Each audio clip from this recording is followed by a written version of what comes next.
What's up, everybody? Welcome in to a double draft party on two YouTube channels. Yeah. I'm Jeff Cavanaugh. Hold on. My name is Jeff.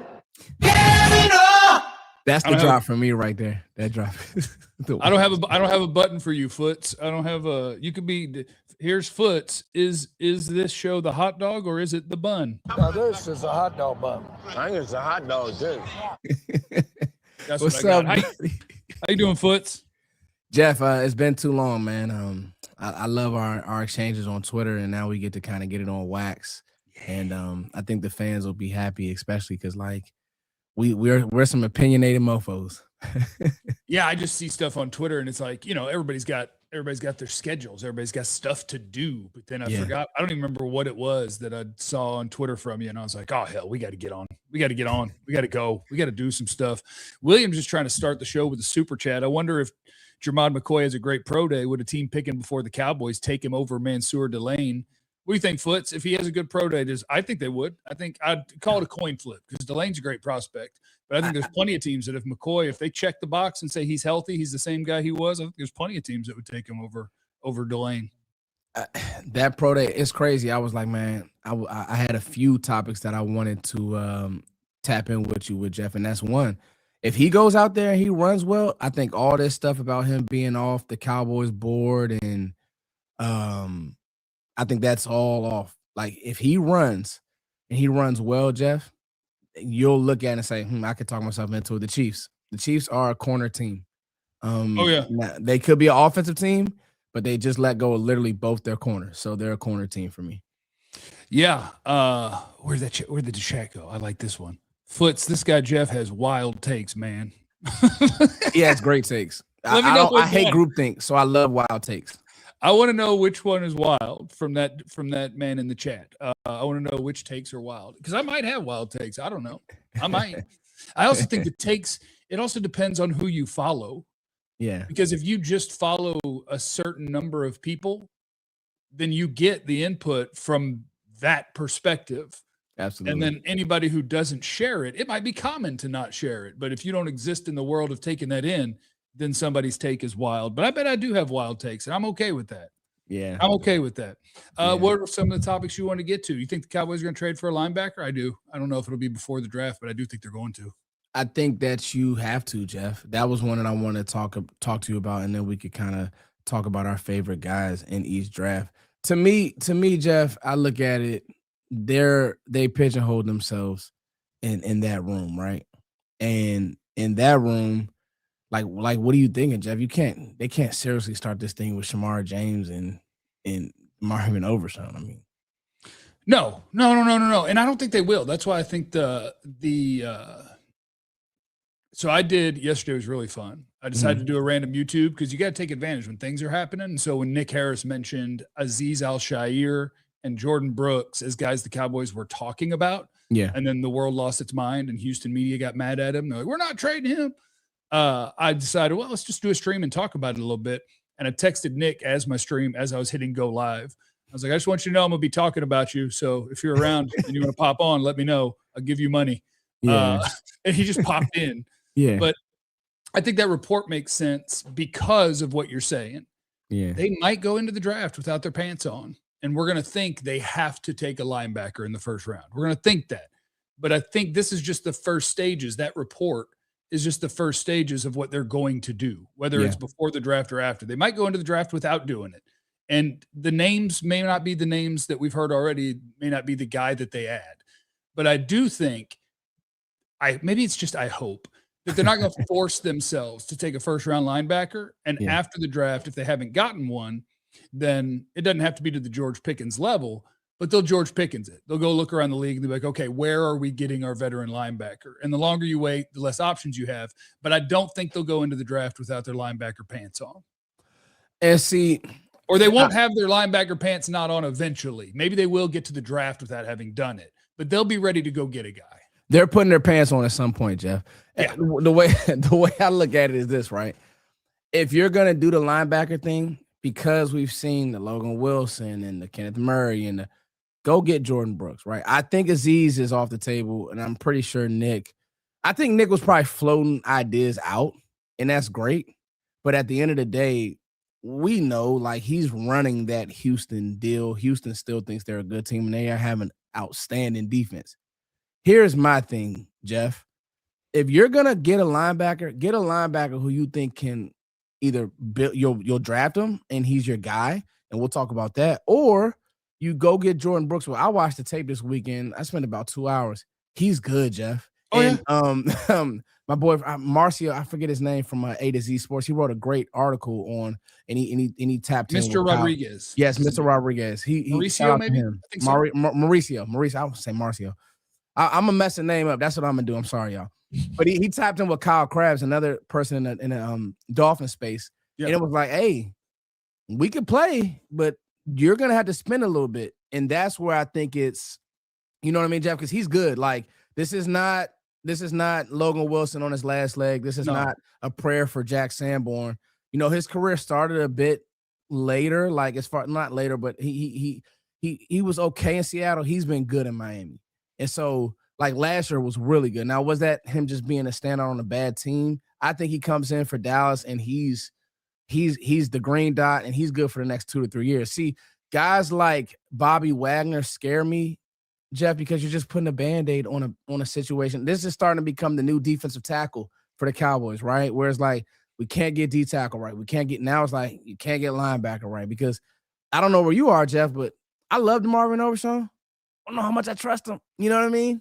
Yeah, I think it's hard to. Scary. I think it's hard to. It's hard to trust a guy that's been hurt. I think I talked about it a little bit yesterday. Like I love Overshown, but even Overshown at his healthy best has been a pretty good player. Like you have flashes of, oh my God. And if he stayed healthy, could you turn those flashes into more consistently? That's who he is, maybe.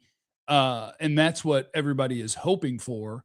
But you got to stay healthy and then you can develop. Like it's what I hate about Donovan Ezeraku right now. Last year, I thought the most important guy to have a great offseason, a great training camp was Tyler Guyton. Like if you want to take big strides, I need you to be healthy. I need you to be able to get that work in entire offseason, entire training camp.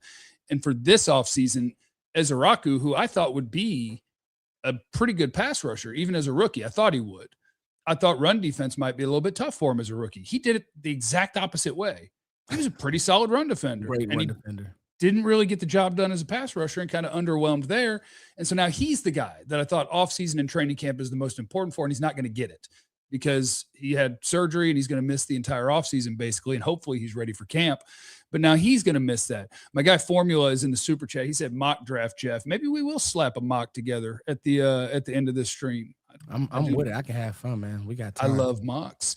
Silent Bank said hit the like button or else. Which of course is not a threat. Just or else. DeLunatic said the role in the defense for Falk, if he's the pick at number 20, Dallas Cowboys for life. Keldrick Falk, if he's picked at 20, you would imagine he's replacing where Osa would have lined up, right? Yeah. I caught your stream with not to cut you off, Jeff, but I caught your stream with Fran Duffy. I was already a Falk guy. Fran loves him. Oh yeah, it's like his third best player or something like that. Where are you at on Falk, Jeff? Let's talk about it. Because I think there's this world of Cowboys Nation who hates the guy. Yeah, I'm just not there, and I don't think you are either. No, I'm in the middle. Okay. Like I think there's a three pack of guys that coming into this college football season, everybody thought were going to be top 5 picks, and every one of those 3 disappointed, and so now it's like, okay, now what? And I think all 3 of them at 20, the 3 guys I'm talking about are Keldrick Falk at Auburn, defensive end, TJ Parker at Clemson, and then the other Clemson kid, pass rusher or edge, whatever, and Peter Woods, the defensive tackle at Clemson. Yeah, man. I actually think all 3 of them would fit on this defense. And all 3 of them, to me, at 20, I would go, okay. And Falk in particular, it's like this is what the draft is. Yeah. I think you're always playing the game of where am I going to put production versus traits. And Keldrick Falk is going to be a traits guy where you go, oh, okay, look at the size on him. He's got all the power you want. He has the movement ability that there should be more pass rush success than he had this year in college football. So like I see all the things. And I think that package at 20 is fine. I think it's fine. Yeah. And I don't know that I would be super excited about it, but I think that would be fine. And I feel the same way about the other two. I think TJ Parker fits this defense. Yeah. I think Peter Woods fits as the 4-eye, as the third down lineman. And then I also think you have to keep in mind that we can talk about Christian Parker's 3-4 defense and a 5-man line and all those different things. You're going to be a nickel probably more than you're going to be in that regardless. Yeah. So you're still going to have plenty of 4-man lines with 2 linebackers on the field. And in that scenario, what is everybody doing? Peter Woods would give you a third really nice D tackle when you're going 4 down linemen to fit in with Quinnen and with Kenny. Yeah. TJ Parker would give you a 4-man line edge guy, no problem. Yeah. Keldrick Falk would give you an edge guy that could go to the interior if you're rushing. I think all 3 of the guys that are getting all the hate, it's hate because they set a really high bar going into the college football season. Yeah. Everybody thought they were going to just dominate college football, and they didn't. And that gave the opportunity for other guys to come screaming up the board. And now it's Ruben Bain and David Bailey and Arvell Reese. But I got no problem with any of those. Now, are you even higher on Falk? Like, as opposed to I would be fine with that. Would you be like excited about him at 20? Well, here's where I'm at, Jeff. I look at edge a bit differently now, and it's probably recency bias, right? We're chasing the ghost of Micah Parsons, and I just think that's a tough ghost to chase. And I've been kind of clamoring this and saying this, and now this defense, I don't think it's going to be fully crush rush to the point to where it's like you don't want to have any bendy guys at all, right, Jeff? Right. But I do know, like you said about Dominic Zaraku, I was worried about the strength. Well, he passed the strength test. Yeah. I'm looking at, I'll be honest with you, Keldrick Falk and TJ Parker are better college prospects to me than Dominic Zaraku. I think Dominic Zaraku was he was drafted where he should have been drafted, in my opinion. I think that at their best, I was watching TJ Parker last year. I mean, his tape from last year, 2024 tape, the VTech game. I fell down that rabbit hole in the South Carolina game. It's like, bro, the 10 sacks were good. Like, he's walking tackles back. He's using that long arm that he was using at the Senior Bowl. And it's good stuff, Jeff. And it's just like, so the strength is there. Is it, is it Jared Verse, or is it a guy who's just going to, run down guys' faces and not get that production early on? That's what we need to know. And Keldrick Falk, man, the athleticism to me, it doesn't look pretty. It didn't look pretty at the combine. But when you're 6'6", a true 6'6", when you look how you look, there are going to be teams that say, I can do something with this. Like you said, he could come in and be a great 3 right now. Now you have 2 D tackles that are great, but on passing downs, if you want to get, some of your speedier edges that you may have on the team. But I just feel like I'm higher on Falk than others. I don't know. I would have to see how the board falls at 12, but I like Keldrick Falk. Like, I didn't see the outrage, because I also, sacks is, to me, if you start your conversation with sack production, then I get scared when you talk defensive end play to me, because I don't, you know what I mean? Because it's like, that doesn't tell the whole story at all. So let me ask you this, because I think that these guys could make for a really good debate or conversation. Let's say that I tell you the Cowboys are taking an edge at 12. It's happening. All right. We have no other option. We're taking an edge. Reese, Bain, and Bailey are gone. You like Falk more than Messidor? Because you couldn't be more different, right? You're betting on trait versus player. You're betting on 20-year-old versus 25-year-old. Which way do you like? You got me, Jeff. You put me in a rabbit hole. He's the one. So with Messidor, it's interesting because I just said all that, and I'm gonna sound like I'm talking out of both sides of my neck. I get it. He's pro ready right now, and I also have him as a better prospect coming out than Dominic Zaraku. But what we can't ignore the foot. And so, do I get that out, Jeff? Do I get the out of the foot deal? Your name is Foots. He's your guy. You're here for the Foots. The feet, and then also like the 1 year of just screaming production versus when he was at West Virginia. It was okay, but it wasn't this. Now, that being said, speed to power, the ability to bend the edge, the ankle flexion is like, I'm like, wow, for him to be this big of a guy, he can get an edge as well. I'd probably over Falk. I'd probably go Messidor, but I'd be scared as hell. I'd be scared, Jeff, because I don't want to say, because I mean, one is 25, one is 20. So it's like literally, has he reached his ceiling? Right. You hope that Mesidor can continue to get better, but at the end of his contract, he's going to be 29. So it's tricky. But today, if you're telling me that Mesidor is going to come out, he's going to rush. You have a good rotation with those three guys with what you got in Gary and Ezeraku. I say okay. You can sign me up, but it will be with an asterisk with the hey, I'm watching this guy. Where are you on? R. Thorne is in the super chat. Does Derek Moore from Michigan fit Christian Parker's scheme? Are you good on Derek Moore? I don't want to assume everybody's seen every player. Are you? No, good yeah, on I watched Derek Moore. I think that with Michigan players, it's kind of interesting, right? It's the same thing with Barham. Kind of underdeveloped pass rush stuff, right, Jeff? And you know, Jaysean Barham, another Michigan player, but he started at Maryland. You know, for me, Jeff, some of these guys, when I look at them, I'm like, okay, we romanticize the fact that maybe they could come in but if I'm talking about guys who are underdeveloped at 20, do I want to, you know, risk that? And, you know, where would you have to get more at? Who do you think, Jeff? I think probably the third round, not 20. Round. So what I think is it's a weird draft, and I'm not complaining about having 2 first-round picks. Correct. Let me be clear. I'm not complaining about having 2 first-round picks. Correct. I'd love to have 4 second-round picks instead. in this class, you know, absolutely. In this class, because so to me, Derek Moore at Michigan. I'm going to pull up my rankings of the edges, which if you go to my Twitter, it's pinned at the top. If you want to see my rankings and make fun of me, feel free. So my edges are Bain and Bailey and Reese, if you want to call them that, as first-round grades. Okay. Then Mesidor, Falk, Malachi Lawrence, R. Mason Thomas, T.J. Parker, Cassius Howell. Like, I'm going through names and names and names, and I think it's a really good edge class. I don't think you have the can't misses at the top, but I think you have a lot of depth. And so once I get down there, like, I think Derek Moore is technically my 10th edge guy. Yeah. But if you were picking in the second round, definitely in the third round. Yeah. I would like it because I like the guys that I got a 3 on them. So yeah. Okay. I like the guy. I have a 2 on him, but I like the guys where there's something of a floor there because of the power. The power is the same thing with him. Yep.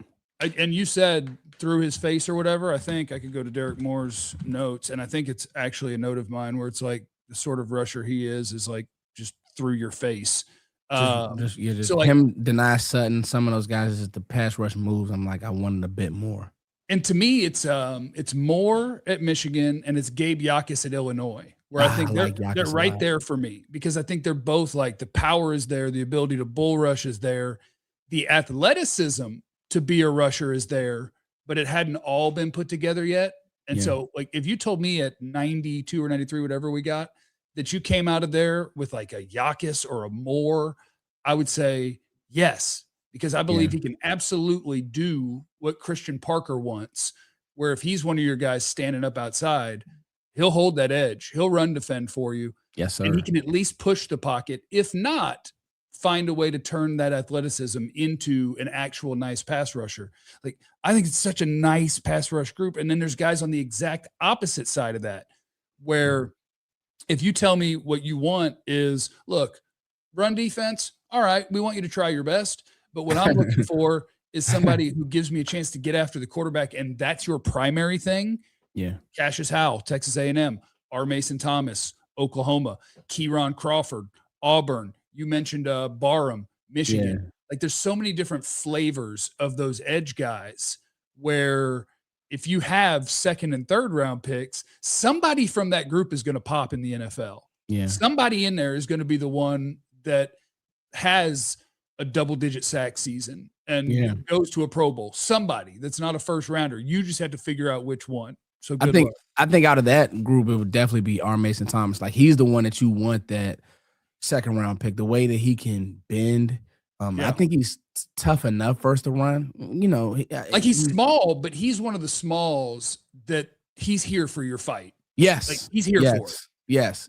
I even, you know, we brought up and that's one thing that scares me about Barham is like Barham, the athleticism, because he was an off-ball backer at Maryland. So the athleticism is there, but then you're like, okay, well, teams are going to run the ball at you. And are you prepared for that? And we can't always put you in advantageous situations. I wanted a few more things about Moore because I was just looking at my notes as well. So the tackles for losses are really good, Jeff. And I think that's what you're talking about is like where he wins, he's physical enough to pop, the 10 tackles for loss, and the 6'3", 260 is like ding, ding, ding, ding, ding, because I feel like that's the type of defense.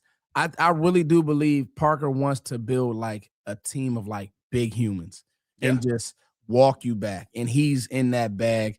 I do like him a bit more than Denai Sutton as well, just because he's a bit more powerful. So I'll be fine with Derek Moore. To whoever asked that question, I'd be fine with Moore. I think that's but it's like, okay, where do you draft him? Yeah, exactly.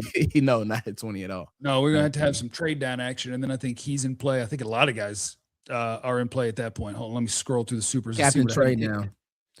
Captain trade down loves to ride. Formula's back. Pool and knee fund, Jeff. Thank you. Having your knee replaced is not cheap. I will tell you that. And the pool fund for the people who are on my channel, people on Foots' channel, we talk about the pool fund. All of you guys, because I put in a pool a few years back. I didn't have enough money to put in a pool. I still owe 21.6 on it. We knock out about $130 a month. So and my super chats are called the pool fund. Anybody who signs up as a member on my page just because they like me, because all you get is little emojis of my face and a cool badge next to your name and an invite to a Discord where we hang out. But it's for the pool fund because you got to pay stuff off. So like Foots, what kind of bills do you have? What super chats do you need right now to pay what? Only super chat I need is just, hey, listen, I'm on with Jeff. It's all love. I don't have any bills. If you guys want to buy me a new drum set, that's cool. I'll rock with that. Now we're cooking. Jeff, I want to ask you a question, Jeff. Okay, go. Come on. I think people want us to fight. So now let's you want to talk CJ Allen then? That's what I want to talk. I want to actually, no, it's not even, I don't want to fight. I want to have a civil fight. I just left church. So, we're going to talk through it. Well, we can fight righteously. Yeah. Hey, Jeff. So here's the thing. CJ Allen, Jacob Rodriguez, I don't think that, Cowboys fans are kind of pinning the two against each other. I think it's totally about scheming what you're asking them to do, right? So you're going to be real disappointed in our fight, Foots, when you finish and I go, I agree. Here's where I'm at on Rodriguez. I was thoroughly impressed with how athletic he was, although I didn't always see that on tape. But I'm like, wow, he went to the Senior Bowl, ran well, looked smooth, bigger than I thought. Then he went to the Combine and looked well. And then you have CJ Allen, who on the other side, I love his tape. But right now the topic is he scares people with how he moves, a bit chunky. I don't see that as an issue because he's a linebacker. He's playing forward. Don't say chunky. If you don't like him, you say chunky. If you like him, say he's rocked up or he's packed into that frame. He's packed into that 20-year-old frame. Yeah. Jeff, I look at Allen. I'll just give you my thoughts on Allen. We haven't done this on Wax. My thing with Allen is like, man, I don't know how much I want to ask him to guard tight ends and carry them up the seam or, stand out there and try to, deal with slots. But I know that he can close a gap well. I know that he played through injury. That's being reported, and I respect that. I know Kirby Smart loves him. And I don't have much bad to say about Jacob Rodriguez outside of I think he could be a bit more physical when it comes to playing blocks, but it's not terrible. But the way he turns and runs and carries tight ends and even receivers and in zones. So I don't have Rodriguez at 20. I do have Allen as a point of emphasis that they would possibly do at 20. I know the Cowboys coaches love him. Where are you at on both? Okay, so my thing is I technically have Jacob Rodriguez above CJ Allen. That's fine.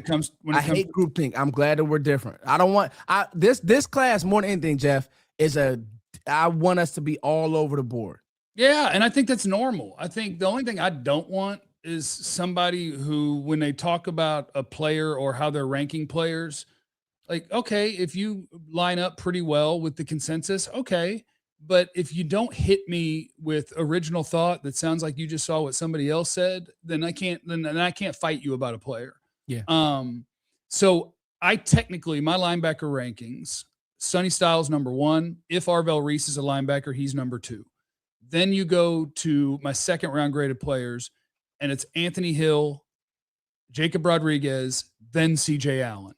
Okay. But when I tell you, if you tell me to stack them, shout out to the Stack, shout out to Crown Global Media, our friends over there, where you crushed it. Thank you, brother. My stack and my rankings are for, I know we talk about the Cowboys. It's what we do. Mm-hmm. I don't build my rankings for the Cowboys. I'm just ranking players.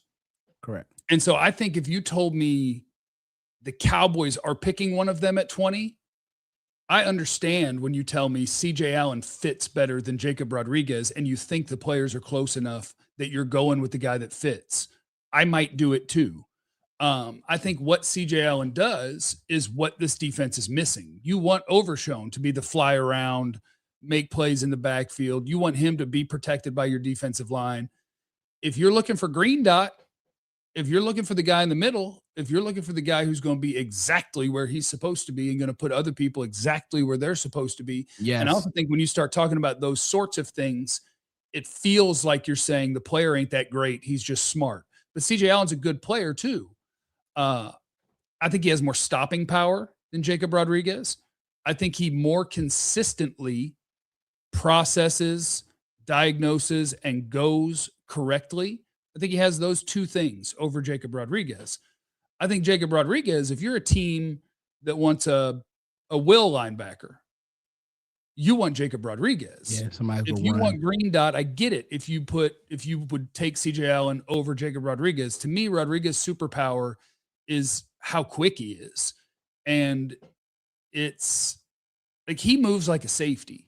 Yes. When you're just talking about foot quickness and even playing the run, he doesn't have the same power CJ Allen has. He shouldn't be able to get off blocks when he gets locked up, but he does. And it's because he's hard to square up because he's so active and he's so quick. And I think ball guys, interceptions, forced fumbles, I think guys who do that, there is some translation to the NFL. So I really like Jacob Rodriguez. I thought he was going to be a 3rd or 4th round guy when I first watched him because I thought he was smaller than he is. And I didn't think he was straight line fast as he tested. Yeah. And so I think he checked off the boxes that I was afraid of throughout the whole process. And I have Anthony Hill ahead of both of them, and I trust him maybe less than both of them. But he brings 80% of what Sonny Styles brings. Yeah. Where he said, that's the size I want. That's the athlete I want. That's the thump I want. That's, and I think he has the ability to be a good coverage guy. I don't think he is at the moment, at least not consistently, but I think he could be. So I think to me, those 3 linebackers, I'm not going to fight you on any order you got them in. 3 days ago, I had Anthony Hill behind both of them, and I had CJ Allen ahead of Jacob Rodriguez. That's how close it is that I just took CJ Allen, not just not viral clips of his pro day, but like now you're saying you have knee swelling 4 months after you had your meniscus repaired during the season. And that's why you're not running. You're not running because you would run a 4.74, and that's fine. But when you say it's knee swelling, now do I have a medical question about you? And so I just used all that as an excuse to move him around a little bit. But I like all 3 of those guys. And don't even get me started because I could keep going. I think Kyle Lewis belongs in that conversation. Yeah. Saw him at the Senior Bowl. He was really good, really clean. He doesn't fit here. That's too small. Yeah. But my God, I mean, he's an all over the place. Hell, maybe Kyle Lewis is good enough to be the nickel for what Christian Parker wants. I don't think his coverage is that good. Yeah. But like, he's just a hellified football player. So anyway, that's a lot of words of me talking about how I feel about those linebackers. Well, Jeff is good. And you talk about a lot of, we got a good amount of people watching this stream. So make sure you guys hit the like button on this good Sunday afternoon. I got like almost 400 on my channel. Jeff is crushing it. You guys hit the like button. This is awesome, Jeff. I want to just piggyback on some backers real quick too, Jeff. So Anthony Hill, for me, I have him squarely in the 2nd round, and just because of I see bad eyes at times. Yep. But what you're saying about the athleticism, it's no question. It's Sonny Styles and then Hill. Like just flat out guys who can do it and just look the part doing it. And could that be you get him with a pro staff and it's like he's ready to go? You know what I mean? Some of my guys like so I skipped the the second round. Jeff, we won't have a second round pick, but like names who I would love in the third round. I think that you could double up at backer at some point, but names that I would love. I have Josiah Trotter in the top of the third, and it's because he's so bad in coverage. Dream. Let me tell you this though. Dream at 90 whatever. Josiah Trotter. Oh, because dream. when you're talking green dot run defense, run fits, plays like and like he's a full size guy. I mean, he plays like daddy. Josiah Trotter, more than the other brother. He will take on a block and he will win. Bring your pulling guard to Josiah Trotter and watch your pulling guard lose that matchup. And I'm with you. Coverage it will not be a strength. No, but when you're talking about run fits and violence and tone setting and doing it right, I think in the third round, there's your third round CJ Allen. Yes. That's your third round CJ Allen, who's worse in coverage, but actually probably brings more thump to the table. Like I want to love Josiah Trotter, but I do think coverage will be a weakness for him. Well, I'm doing this thing, Jeff, and I actually want you to chime in on Twitter, my all physical team, and he's up there. Our boy, I think we won't fight on Trayton Stooks. I do want to talk about him. He's part of my team. Do you want to know who the captain of the all physical team is? I don't know if if he's not on the team, he needs to be. Who is it, Jeff? Keontae Scott. Oh, he's leading the charge, buddy. The Miami nickel is my God. We got to have a talk about him, Jeff, because I don't know if he covers well enough. I was just about to say, what do you do with him in the NFL? I don't know that he covers well enough to actually be your nickel, but I could talk myself into it because of what he does everywhere else. Yeah. Like I think he exemplifies the Miami Hurricanes defense. Yep. I like the other safety. He's a psycho. Keontae Scott's not even, is he under 200 pounds? You would think he was 230, the way that he smokes people. And you want to talk about downhill trigger and blitzing. He's my Keontae Scott he's my Josiah Trotter of the secondary. I like Jacoby Thomas, like you said. The other safety is just like those guys, man. Miami was on one. But back to the linebackers real quick. I had Kyle Lewis as my option as another third round guy, and Caleb Elarms Orr. Hold on, give me his name because I haven't seen him. Give me his name again. The TCU kid. I've now moved everything he's done throughout the process, Jeff. I think I moved him into the third round. The TCU kid, he can run really well. He's physical. And then like guys like Bryce Betcher, Elliott, those are my fourth round, and Aiden Fisher, I have him in the fifth round. So those are some names, Jeff, at backer that if you miss out on, because I'm with you. The way that this draft is looking, I do not want us to pigeonhole ourselves into drafting a backer in the first round. I want all the mid-round picks. I don't want to. If you're staying at 12 and 20, Jeff, and that means that I can get me the best corner in like edge 3 or 4 that I love, because I love TJ Parker. I'm probably on an island, but I love TJ Parker. 12 love or 20? No, love? 20 love. Okay. The 10 sack 2024 year, the physicalness, the long arm, the way he beat everybody at the Senior Bowl, sign me up, you know? And I talked to him, and you know what's so crazy? I like players who are self-aware. He's very self-aware, Jeff. He said it like, bro, I didn't play how I should have. Like, they were asking me to do some things. And Nick Harris kind of talked about what they were asking Peter Woods to do. So Clemson kind of quirky out there. It's like they're asking these guys to do certain things that didn't fit their scheme. We would like to think that Christian Parker is going to play these guys, whatever. But anyway, backer, like you said. But, Jeff, I really want to talk to you about these nickels, man. About these who? Nickels and these safeties and these corners. And just, I know I said that crazy.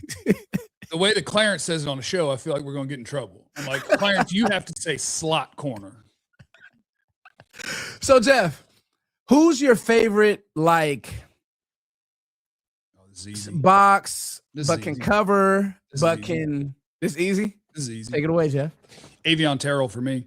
Okay. And I know he's not the prototypical size for what we're thinking of with Christian Parker running your defense. I think you're thinking of maybe like Emmanuel McNeil Warren at Toledo, where you're, what is he, 6'2", 6'3", 200 and some odd, could literally set the edge. Yeah.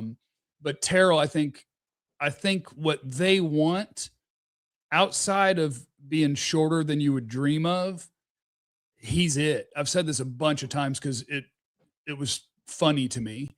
I did my notes on Avion Terrell after I watched him, and like the next day, Dane Brugler put out his top 100 or whatever. Yeah. And he put either I get the vibes of or shades of Honey Badger, and that was in my notes. I was like, I feel Honey Badger here, where it's the undersized corner, but he plays the nickel and he does it with physicality, and he is willing to blow up your screen. He doesn't know he's 180 whatever pounds. He thinks he's 205. So Terrell is my guy. That's my guy at 20. That's my dream. Because I just think that the foot quickness, the ability to be a sticky cover guy, but also play with physicality that's above his size, Terrell's my dude. Yeah, that's my dude. I want to say Keontae Scott. I just need him to cover better. I need somebody to tell me it was something about Miami's defense that caused that. But Avion Terrell's my guy, and I think Emmanuel McNeil-Warren fits it too. Yeah, I think Terrell is probably for this team. You always say, Jeff, and Dane always says, in this draft for this team, I think he's the dream that you just pop in. He's tough, he's physical, he can cover. But there are some late round guys, not late round, but like mid round guys that I really am like starting to like, man, they could do it. And we talked about it. Yes. Are you scared to put D'Angelo Pons in the slot for Dallas? Can I ask you this, Jeff? Him and Rivers, and I'm not scared, by the way. Pons. Him and Chandler Rivers do great work. Pons and Chandler Rivers do great work on the edge, bro. I think that people look at them and say, look at their size and say automatically slot. No, but it's a lot like Jordan awesome. Lewis. But no, I'm with you. No, I'm not scared. Pons is one of these guys that wherever you play him, he's gonna play football. By the way, if you're not super into the NFL draft, sorry, I do this all the time. D'Angelo Pons is a corner at Indiana, and he's what is his official measurement? 5'9", 182 pounds. Okay, so he's 5'9". So he's an inch away from you being like, oh, okay, small corner, and he's 2 inches away from you never thinking about his height. But so he's going to be the really short guy. But boy, you talk about bulldog tenacity. It's real. He doesn't play small. No, he doesn't play. But I will say this: there's one thing that does bug me about D'Angelo Pons. I've seen it too much on the internet, and I should never do content that's based on things I say on the internet. I should just do the show. But people are like, yeah, but he can jump high. Don't pretend that that's the big deal about the small corner. It's not a vertical thing. Yeah. It's, can you get around the big body if he's got you posted up? Can you get around when a 6'2", 210-pound guy's running a slant and his hands are extended? What can you do about it? Like, that's the thing. And so it does stop him from being a first-round player for me. But D'Angelo Pons is a second-round player, and I think he's an NFL starter. I was on the – look, I am giving myself credit for little DBs having a real shot to get drafted high, okay? Because our Darius Washington was my guy, and he's 5'7". Yeah. And I watched his tape, and I said, he's the better TCU safety between him and Trayvon Merrick. That dude's an NFL player, and I get it, he's tiny, and I get it that you can't draft him too high because of how tiny he is. But all I was saying was he should absolutely be drafted, and he could play in the NFL. And he went undrafted, and he plays in the NFL, and he's going into year 5 or whatever. He's still sticking around. If you can overcome, like, you got to show me where the tiny hurts. Yeah. It does hurt your tackle radius because your arms aren't as long. You're just not as big. It does hurt your ability to get around the bigger guys and make plays on the ball. But for D'Angelo Pons, it rarely hurts him, and the NFL is a different animal. But I'll bet on him. If I had pick 45, I'll bet on D'Angelo Pons in a heartbeat. There's a guy I know that you like, Jeff, that I really want to get on wax, and that's Traden Stukes as we go throughout the process. Jeff, I love this kid, man. I love Nichols. Arizona player. He plays safety and he plays. I keep doing that. Well, no, it's what I do, and I know I gotta be better at making sure I'm not losing people. Traden Stukes is an old man. He's like 24, 25, 6 years of college, and he plays the nickel and safety at Arizona. That's who he And is. you know what he is, Jeff? I heard this and I'm using this. I love my safeties and my nickels to have corner feet. He has corner feet. I like him better than his teammate Genesis Smith for one reason and one reason Oh, only. I do too. He wants to Get- tackle, man. Yeah. I think that physicality, it tracks, it covers, it when you look and Eric Chiafalo, he asked us to talk about these nickels. This is the class where you need to get you one of these guys. It was like, I know last year may have been a running back or whatever. These drafts run together. You need to get one of these guys, whether it's Pons, whether it's Scott, whether it's Traden Stukes. I love Chandler Rivers. Shout out to my boy Zach. He put me hip to Chandler Rivers. I watched him early on. He was at the Senior Bowl. But with Stukes, the thing that I love about this kid, Jeff, is he is going to tackle you. He's a missile. He wants to tackle you in this scheme. Let's say he's your 4th round or your 3rd round pick. You get wiped and you get your edge and whatever.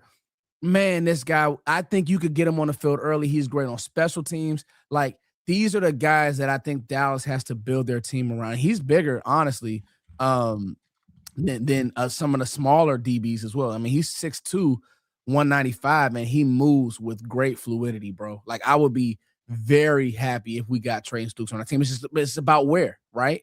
Because I think he's one of those risers. Yeah, and he's so at Arizona he plays the nickel. Yes. And so when he was working out with the safeties, I was like, oh, okay. I guess this has become sort of an interchangeable game where you call a lot of these nickels a safety. But here's your official Traden Stukes measurements from the combine: 6'1", 190, 6'1", yeah, 4.33. Crazy. Giant jumps, and nobody does agility testing anymore, which pisses me off. Here's my Traden Stukes notes. Chris Johnson and Mansour Delane are the only guys who allowed a lower passer rating in college football last year. Has played safety, has played outside corner, and then this year's when he played slot. So you want versatility? You got it.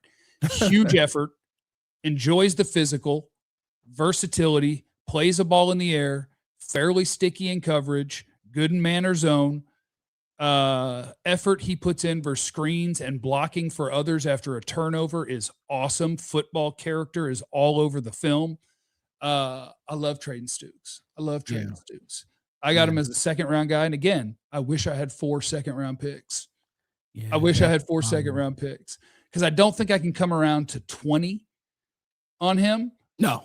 But if I've got a pick in the 50s, Traden Stukes, that's my guy. Can I sneak in a couple of super chats just to make sure we don't miss out on any? Yes, sir. Jermod McCoy, medical's clear. He's there at 12. Easy pick? Question mark. I'll say this: if I see Jermod McCoy running and looks good, you have to have a conversation. He's a year and a half removed.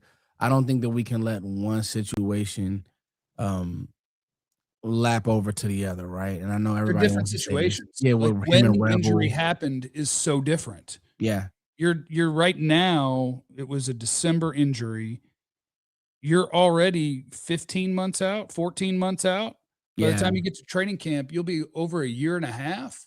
Like, that's not a redshirt situation. That's not a can we get him ramped up situation. Unless something is terribly wrong, he's ready. Yeah. He's I ready. agree. And I do think my notes on him are even better than my notes on Mansour Delane. He has a higher ceiling, and it's clear. And he's bigger. Yeah. Um, Faster. I think he plays faster on tape. His recovery speed is real. I think in a foot race he would win. And I love Delane. I think Delane is so well-rounded and just such a good player. But I think if McCoy tests and he looks good and you're confident that he's all the way back to who he was, I think he's cornerback 1 for me. And yeah, I'd take him at 12. Yeah. Yeah. I think that if Mansour Delane is there at 12, he's the pick. But it will make for his. I'll say this: Mansour. I've never listened or known. Mansour. I don't know. Apple, oranges, tomato. I will say this, Jeff. We are going to be watching McCoy's pro day like it's a NFL playoff game. Like, I'm going to, because I want to see, is he favoring it? Can he run? What's the change of ability? Like, yeah, we shouldn't, like, yeah, we're we're looking at CJ Allen and we're like, man, he can't. I don't care about that linebacker. Play downhill with this guy. I Well, want and to see CJ Allen is sure he had a minor knee injury that he had a thing on, but like we have CJ Allen playing football. We watched him play football all year. Like this is totally different. I need verification that you're who you were. Yeah, no, I completely agree. But with McCoy, I think if he runs well, it'll change the top half of the draft, bro. It really will. I think he goes before you pick, probably. Yes. If unless people just don't want to trust it because he was hurt a year ago. But that's a weird thing to say. I don't trust. Like, who cares? He's back. He's here. Yes. I think he'll be the first corner. And so honestly, if you want Mansour Delane at number 12, I think you want McCoy to work out and look good because it gives you a better shot at him. If people have questions about McCoy, there's probably going to be a corner that goes in the top 11. And if you have questions about McCoy, Delane's going to go. Yeah. And now you're going to be picking the guy that you have questions about. If he does not work out or if he doesn't run at pro day, like I'll put him somewhere on the board, but he would go into the category of, I think this is the broadest saying that he taught me. Somebody else can be that hero. Like I'm not going to be the team that picks him. I can't. Yeah. He has to do something, bro. He can't just hang out. He can't just chill. No. And I think that he will. I think that he's tracking for that. So no, we'll see, Jeff, because he changes things for me because he's that good. And we need a lockdown corner. We think Revel can be that, but we just got to see it. Yeah, and for Revel, like you can think whatever you want about what he can be. Yeah. But to me, you can't plan on it. Yeah. You can't go to camp without another option. You can't go to camp and say, Savone Revel's our outside corner. Let's go. Yeah. You need competition for him or security for him or whatever. Hope is the strategy. Because and because that is a knee that did have a setback. Yeah. Like in theory, he was going to be ready for camp. Nope. When he got back out there, tape. Nope. And so then you get the story later. Well, it's like, well, yeah, I was still bugging him. And it's like, well, this is not good. Yeah. You haven't shown me good NFL football yet. And we're going into year 2. And so he's probably the guy that needs a really good offseason. Jotmon's in the super chat. If Delane, Styles, Downs, Reese, you can make me remember a lot of things. Bain and Bailey are gone. What's your reaction if they draft CJ Allen at 12? Could be a CP call about getting his guy. I would be out on that. I would not like the pick. And then when we got to training camp, I'd be happy that CJ Allen's on the team and I'd say he's going to help your team. But I would absolutely positively be out on CJ Allen at 12. I'm sorry, Foots. In the moment, I'd probably be like, who's on the board? I don't know. Can you move back? Because if that's the case, I'm going to go Dylan Thieneman. I have Dylan Thieneman as a better player. And I think that if you're talking about the positional value and stuff like that, Dylan Thieneman is my guy. So if he's there, I think I'm doing that. I'm turning that card. And it was a great question. I'm going Terrell. 12 is my. And then that's fine. Like one of those guys that you have. Scenario. Terrell's my worst case scenario at 12. Or Messi. I'd be cool with that, Jeff. Carter wants to know, do y'all think Malachi Lawrence is an option at 20? So Malachi Lawrence, University of Central Florida edge player, he's the one guy that, you have to, for us, or I guess I'll speak for me, the order and how I decide to watch players, it has to come from somewhere, right? I don't do this year round. Fran Duffy does, Dane Brugler does. I don't do it year round. And so I do have to have a starting point, which is someone else's list. And so by the time I got to Malachi Lawrence, it was, I guess I would have seen him I was just going down edge rankings, maybe on Pro Football Focus, and they had him as like the 93rd overall prospect. And I watched him and I went, what the shit are they doing over there? And Trevor Sikkim was my guy, and that's his baby.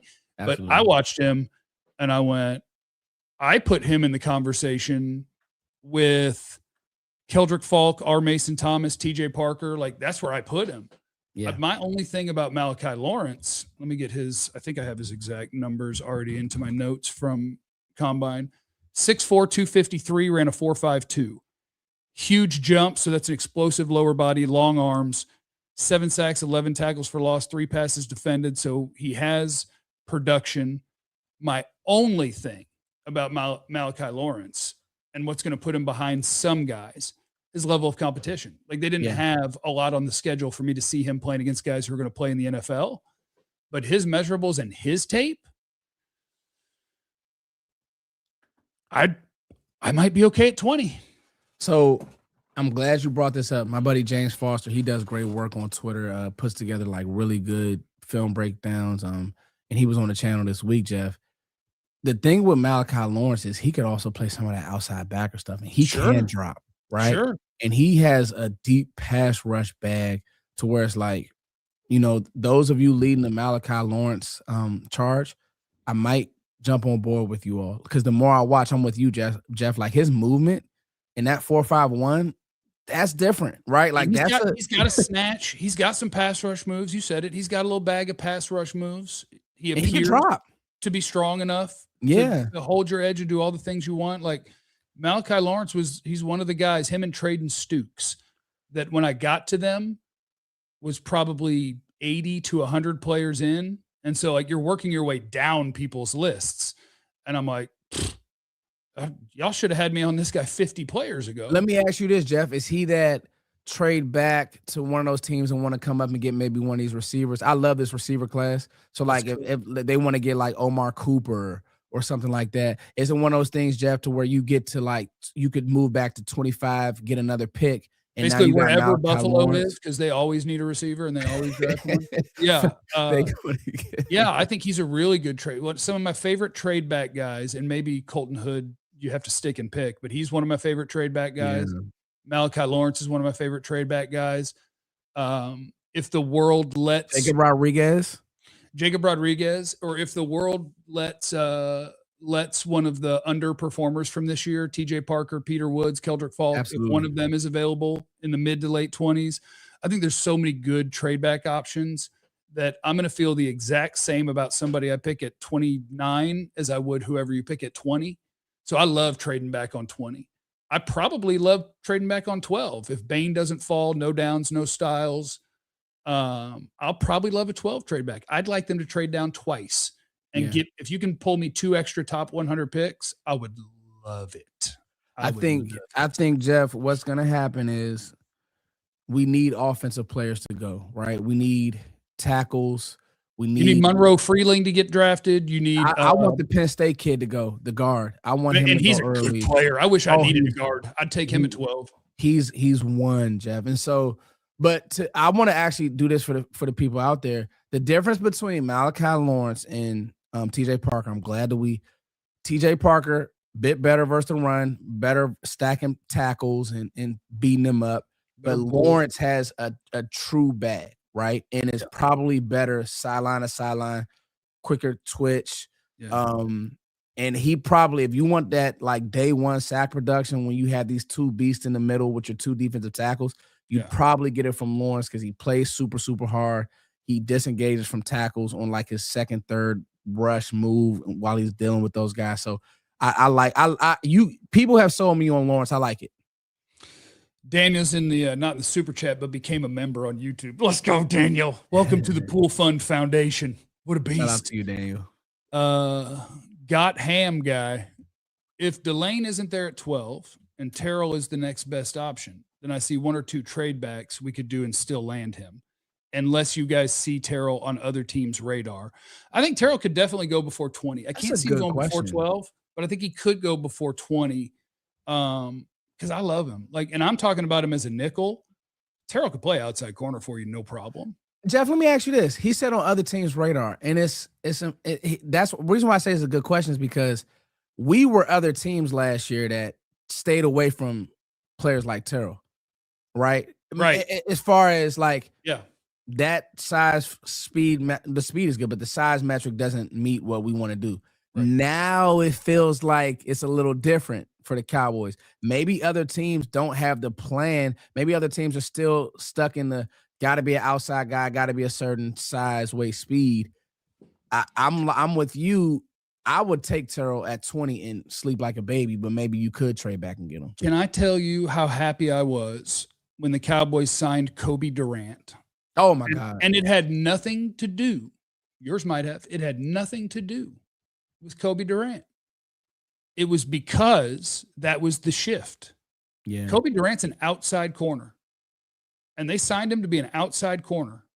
He's 5'10 and a half. Yep. Dan Quinn wouldn't have that. No. I don't think Mike Zimmer would have that.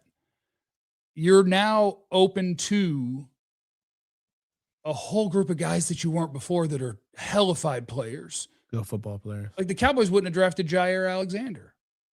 Not big enough. And I think you're missing out on really good players because you're obsessing over arm length. And I guess maybe I just like Christian Parker's scheme better because the Cowboys already lied to us. Like Christian Parker said, you fit your players to your scheme.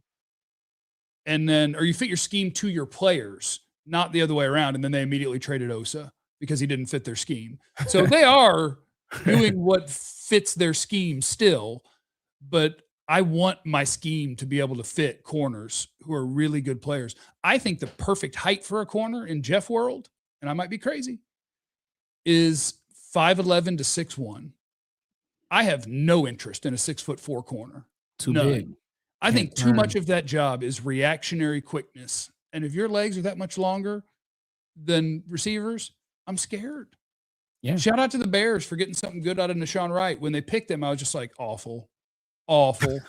Like I want stickiness and coverage. I think the idea behind the big long corner is speed and size can take away parts of the field, right? We're trying to cover as much of the field as we can. And if I've got long arms and I'm tall and I can run fast, I can take away more.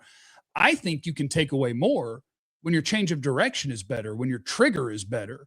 A guy who's going from the flats and then sees something from the quarterback that makes him realize, oh, there's a deep out behind me or whatever. Let me see if I can go get there. I think it's the quick guy who's got a better shot than the long guy. And so the Kobe Durant signing made me happy because he's so good in those trap coverages, Jeff. What's that? I said he's so good in those trap coverages, like you said, where it's zone, he can plant, drive. He's good on that stuff, man. I agree with you. Yeah, I think sometimes corners are too tall. Yeah. And like you said, if they're too tall, they can't quite. I mean, you got to go chase around Jackson Smith and Jigba. You got to chase around CD. If you're 6'4", those guys are going to abuse you. They're just super quick, and they cut on a dime. It's tough. Yeah, I'm 6'3", and in my football days, if a corner was my height, I was thrilled because it's harder to stay with a route when you don't have the same reactionary quickness. You got to be a freak show. By the way, shout out to my flag guys. This is 10 to 15 years ago, but I was one of the best flag football wide receivers in the country. And so some of the guys on Team USA I played with. Nice. And so shout out to my boy Hoosh and the Team USA guys smacking around the NFL players in that little flag thing. It would be easy yesterday. Different world. It's different sport. When that story came out, and NFL players like, I'd like to play in the Olympics. I'm like, well, I do think there's offensive players who could, but it's a different sport. If you thought NFL guys were going to beat flag pros at flag, I told people they're crazy years ago, and they're like, you're stupid. And I'm like, okay, watch them. Because they had $1 million tournament a few years ago. And back then it was more of my teammates who have finally aged out, but it was the guys I played with, and they smoke pros. They're playing a whole different sport. It's not the same sport. You're 20 pounds too heavy. You don't know how to dip. You don't understand what's happening when 3 quarterbacks are dropping back. Different sport. That was just a tangent.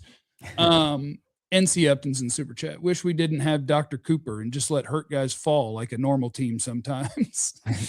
It is funny. He does all the surgeries, so they just assume everyone's fine because Dr. Cooper did it. But shout out to the Carroll Clinic. Dr. Cooper's replacement guys who did my knee. Cooper doesn't do replacements, but his replacement guy did my knee replacement. I'm going to be great one day. Shout out to Jeff's knee. Yeah. Joe is in the Super Chat. Answer this or else. Not a threat. What defensive positions are less of a need after free agency? And you can't say they can take anything. That's cheating. I think he's saying you have to say something. Less of a need? I probably, believe it or not, I'd probably say, never thought I'd say this, but I don't want to say it because now less of a need would probably be the secondary. Like I could play football with this secondary, right? For sure. You're gonna address this secondary. That's a great question. But I'd probably say the secondary because, like Jeff said, Kobe Durant is good, man. Like he's gonna play football this year for you. I love Jalen Thompson. And Jalen Thompson, if you're playing ball today, Jalen Thompson's your nickel, probably. Yeah. Bland, Revel, and Durant are fighting for the outside spot. Well, I guess if you did it today, Yeah, I guess PJ Locke and Malik Hooker are your safeties. And so Yeah. you have a secondary. They did the secondary right. The right way to Yes. do this is to make it so I can play on Sunday and then go draft. And that's what they need to do at linebacker still. And maybe at edge or even another D lineman. Like, I don't know who the 4-eye down lineman is right now to start Yeah. a game. Because Yeah. I get that Osa wasn't a fit and you can save some money this year and a ton next year. So I understood that trade and I was proud because I kind of called it. But I don't know who that guy is right now. I don't know who's No. putting his hand down and being your third lineman. That's where the Keldrick Falk and some Peter of the other Woods. conversations start to happen. So I'm with you, Jeff. Nina's in the super chat. Positionless defense. Let's go. But didn't Clarence Hill say Osa wasn't thrilled with how CP wanted to use him? That is correct. Those are the context clues I used to call the trade.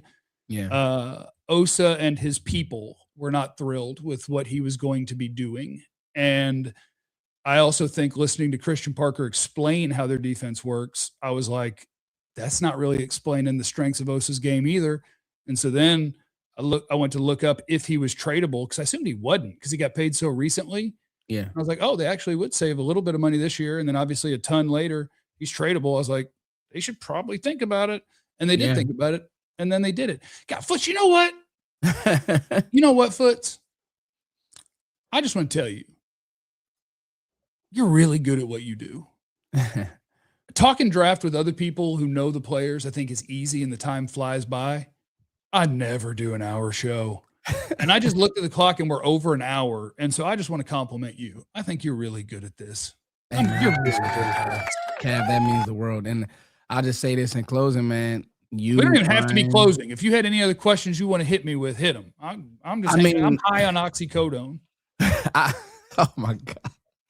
I am. I have to take one every 4 hours because hey, bro. First of all, you doing shows from the hospital? Goated. That was fire, bro. I'm honestly, I want to just listen to this and go watch some of the guys you talked about, watch some of the players that we talked about, and make sure I don't got these guys wrong. I feel like now I'm too low on Stooks. So I'm going to go rewatch a bit. I mean, you're in line. I think you're in line with the consensus. So if you don't love him as much as I do, that's totally okay. It happens every year. There's going to be guys that you watch and maybe he got a boost because I was down to like player 100 I've watched. Yeah. And so when you find somebody who's better than that, you just get so happy. I guess so. I don't think his recognition is perfect. I don't think his trigger is perfect. When it is, holy crap, he's going to blow somebody up. Yeah. But I think he can be a tick late in certain coverage situations. But I mean, the physical tools, the physicality, the fact that he has played outside corner, safety, slot, I like him a lot. I like Stooks a lot. No, man. I think where we are, we'll know a lot more after the McCoy workout. Nuggets will start with the 30 visits. Nuggets will start to trickle out. I will say this, Jeff, and I'll leave you with this. Do you think? No, don't leave me with this because I forgot. My guy Formula paid $9.99 and wanted a mock draft. So you and I are going to do a 3-round mock draft. Let's do a 3-rounder. But let me ask you this, Jeff, before we do that 3-rounder, talking about mocks. Mel and DJ both gave Dallas McCoy. Do they know something that we don't? Because I know for a fact DJ is probably the most plugged person in the NFL. I'm gonna say no. And the reason I'm gonna say no is I agree with you. I think both of those guys are plugged in and they're plugged in well. Yes. But I think the Dallas media, like talking about somebody here, the super chat, William, he said it's great to see Cowboys creators create a community that helps fans understand the Cowboys. I think we probably have the best football city for this. And I think it's so cool that over the last year or two, there's kind of been a merging of the radio background, like you and Vach and Okoye and Law and Sky and all of these guys that built their platform themselves. Like what you guys have done is, I don't want to say a cuss word, is just super impressive. Yeah.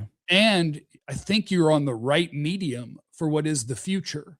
Yeah. And the fact that you took that group and then brought us in all of his understudies, I guess, like the fact that everybody kind of works together now and there's not a bunch of hating going on and people are cheering for each other and propping each other up all the like, time. Our community's awesome. Yeah. And I say that to get to this. Dallas has an awesome group of beat writers too. Yeah. I don't know anybody more plugged in than Clarence Hill. Yeah. Todd Archer is plugged in. Todd. Nick Harris, John Machota, beasts. And now I'm thinking I need to think of all the beat writers so I don't leave anybody out. Joe Hoyt's a monster. Calvin Watkins is great. Joe is awesome. And so the fact that Nick Harris was saying, like, I would cross Jermod McCoy's name off, I don't think that comes from nowhere. No, facts. And so I don't know. But I also think you can't cross him off because you don't know until a week from now when he has his pro day. I got it circled, Jeff, 31st or something like that. One of those days. It was 29 or 31, one of those. Yeah. You might be right, 29th, yeah. And it might be the 31st. It's just those are the 2 days that were popping in my head. But you can't have a guy crossed off who you watch on tape that's amazing, and in a week he might show you that he's back and healthy. Yeah. You can't cross that off. No. So I think everybody's right. I don't think Jeremiah and Mel are using I don't think that it's like inside info that the Cowboys are in on him because there's no way to be in on him yet. And I don't think Nick's wrong to cross him off because the Cowboys can't take a hurt guy, but in a week he might not be a hurt guy. And so I don't think anybody's wrong. All right, let me see if I can figure out how to do this. I bet I can figure out how to I've done it before, so I can do this. I can run it too if you want to add it to your I want to share my screen. Okay. We're going to do 3 rounds. We're going to be the Cowboys. We're going to do this. I'm just using PFF because I don't know where else to go. Yep. And then it's one of these buttons. Is it this one? Share screen. Here we go. Share screen, mock simulator, go. I don't know what it does with our faces when I do that. Oh, yeah, we're both right next to it there. Sounds good. Okay, here we go. Enter draft, start draft. All right, Foots, let's run through the top 11. Mendoza, Love, Reese, Bain, Styles, Bailey, Fano, Downs, Delane, Maui Noah, Carnell Tate is the top 11. We're at 12. Hey, guess what? Hi, Jermod McCoy.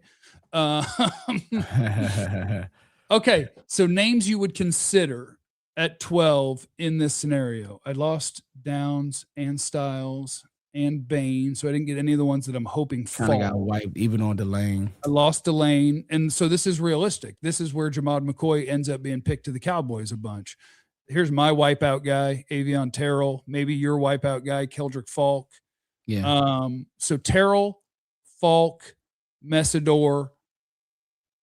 I wouldn't say Allen. Would you say Allen? At 12 is rich, and I still see names that I like above him. Thieneman. Who else you like? I would go Thieneman or McCoy in this situation, depending on how they run. And I'm not gonna waffle. All right. So if we like that, if we have multiple options and we don't love one over the others, is it time for cap and trade down? This would be a situation if I can get more draft capital. Trading back 2 spots, what would that get us? Hold on, let me see the other ones. What about 18? So at 14, if we could get it done, 12 for 14, they're not going to give me 45. 80, they would accept it? Oh, wait, 80. Yeah, I guess they are. It's 2 spots in the first for a 3rd round pick. There's no way they would do this. Okay. So it's 14 and 80 for 12. We get an extra 3 to move 2 spots. I'm not mad, especially if Baltimore's in a win now and they're looking at a player that's like, that's their guy, that's their piece. You good with this? Yeah, let's do it. All right. Resume. They accepted it. Oh, they were coming for Thieneman. Oh, they went up for Thieneman. All right. I wouldn't hate that. Makai Lemon goes, no, I'm a psycho. I would trade down again. 25. 25. We got to stand in the draft, Jeff. We're going to pick. Jermod McCoy. In this draft, it will be Jermod McCoy. It will be Jermod McCoy for me. McCoy, Messidor, Falk, Terrell. You're taking McCoy? I'm taking McCoy with the extra 3 because if like how I'm looking at it, I could still get Falk. If I wanted to double down in my secondary, you could go McCoy and Avion Terrell. Who says you can't? Like you could have some fun with that, especially with that extra 3. So I think I'm going McCoy, and I'm gonna see what else happens. All right, I'll get with you, McCoy. Messidor's there at 20, Falk's there at 20, Terrell's there at 20. I'm liking 20. Parker's there at 20. Parker's there. Hold on. Can we go down 2 spots? Well, what are we getting? Tell me I can get another 3. 67% chance. I got 3 names I like. I can go down 2 spots. And you get another 3, so you have 3. Let's do it. Man, I hope we have enough names in the 3rd round. that we know. Oh, Trade not not accepted. accepted. They said Okay, no. hold on. I got you. It's not a You problem. willing and dealing, Jeff? Give me 123. I'll give you 112. You can That's move up better a little bit now. probability. Let's They dance. accepted it. See? But I'll never give a pick away without getting one back. You can move Absolutely. up a little bit. No, I'll we move down gotta a little play. bit. We gotta play it the right way. All right, it was Kenyon Sadiq and Omar Cooper. We still have Messidor, Falk, probably not Terrell because we took a corner.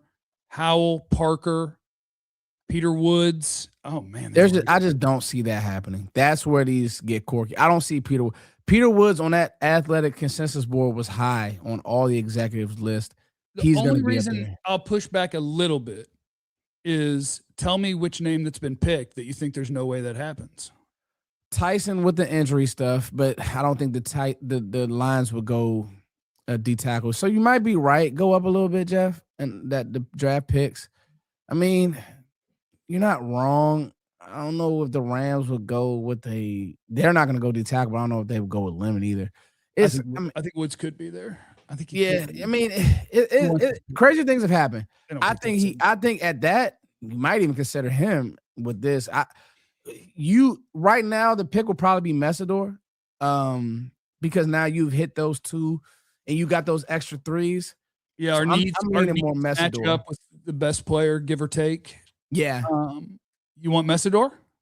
I'm leaning Messidor. Yeah, even though I said all the good things about Parker, just for the sake of doing things different and running different. Let's go Messidor here. I do think it's a great example of why trading down is so possible because at this pick, I'm happy with Colton Hood, Peter Woods, TJ Parker.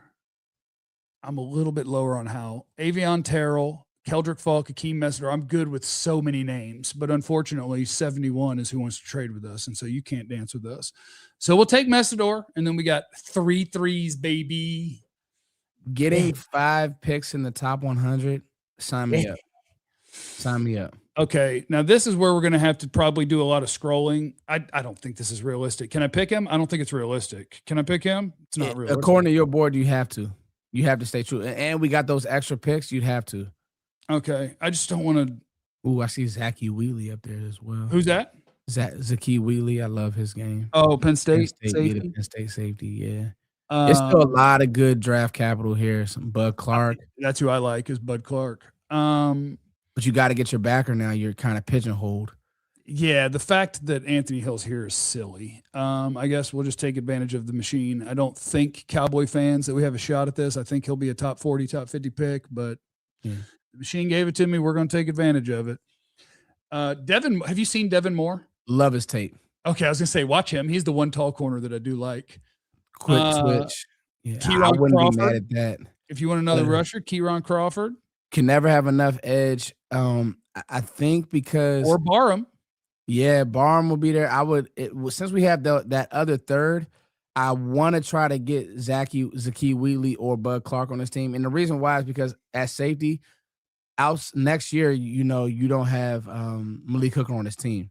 Yeah. So, we got our corner, but I want to keep those safeties churning through so we never end up in a bad situation. I'll go Kyle Lewis or Kieron Crawford.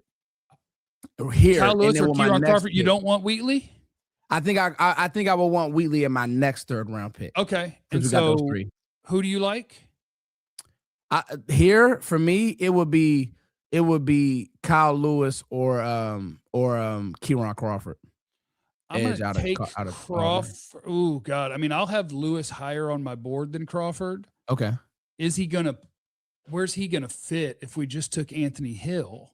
Now I think he could play some strong safety, Jeff. Like that's the thing about. So you think he's a versatile enough player that we can make it work? When we were talking about backers, I forgot to bring this up. Just how well he covers as well. Like he's a dog in coverage, bro. Yeah, he's just short. I mean, that's it. He's just short. Well, then I'm 6'2". I was skying over him at the at the Senior Bowl. We'll just figure it out. We'll figure it out later. He's on the team. Kieron Crawford's still there. And with our last one, you got Wheatley there, and then you have some guys that are straight pass rusher with Crawford and Barham. We got 2 backers, so we're good at backer. Wheatley, Crawford, Barham, but I love Clark is interesting. I love Bud Clark. You want to draft him? I love his game, bro. I have Clark over Wheatley, but I He's a might be better athlete than I thought, especially Dude, what he he's did at such the a combine. he's 190 something pounds, but he's one of those guys who what position were we talking about? Again, I'm high. Where he's the is it I think this was what you were talking about. He's a safety with corner feet. Yes, bro. Bud Clark is a Safety safety with corner feet. He's physical. I'd love him there. I Yeah. would love him. What if we already taken?